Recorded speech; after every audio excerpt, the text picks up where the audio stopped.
બોટાદ જિલ્લામાં કુદરતનો પ્રકોપ ફરી એકવાર ખેડૂતો પર આફત બનીને ત્રાટક્યો।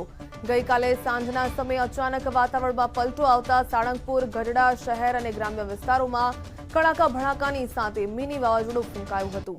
આ તેજ પવન અને કમોસમી વરસાદી ખેતીવાડીને મોટું નુકસાન પહોંચાડ્યું।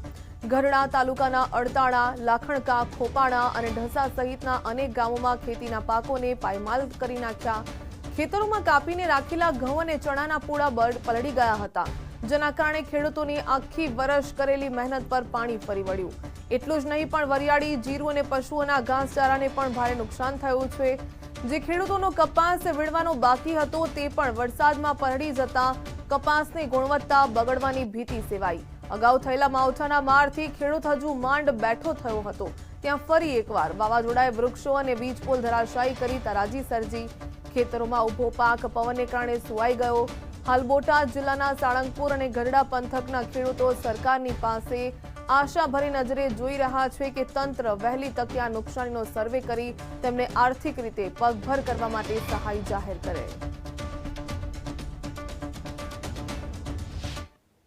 ખેતીના પાકમાં જો આ અમારો કપાસ છે, નીચે પડી ગયો, બધો ખરી ગયો છે। વીઘે 7-8 મણ આવે એવું હતું, અત્યારે જ આવ્યો, દિવાળીએ બગડ્યો, અત્યારે આ વીણી આવી, આમાંય બગડ્યો।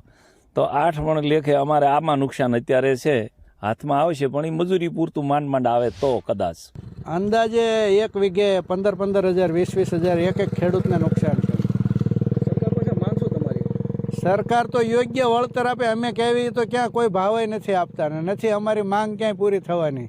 એટલે માગવું એ કઈ રીતે માગવું એમ, અમે તો લોકોને આપવાવાળા ખેડૂત છીએ। ઘઉંમાં, કપાસમાં, જીરામાં, ચણામાં અને મારે વીજળી પડવાથી 50 વીઘાની ડ્રીપના બંડલ બળીને ખાક થઈ ગયા। ઘઉંમાં 35 મણ થાય એવું હતું, હવે અંદાજે 10 મણ હાથમાં આવે એવું છે, કદાચ આવે તો।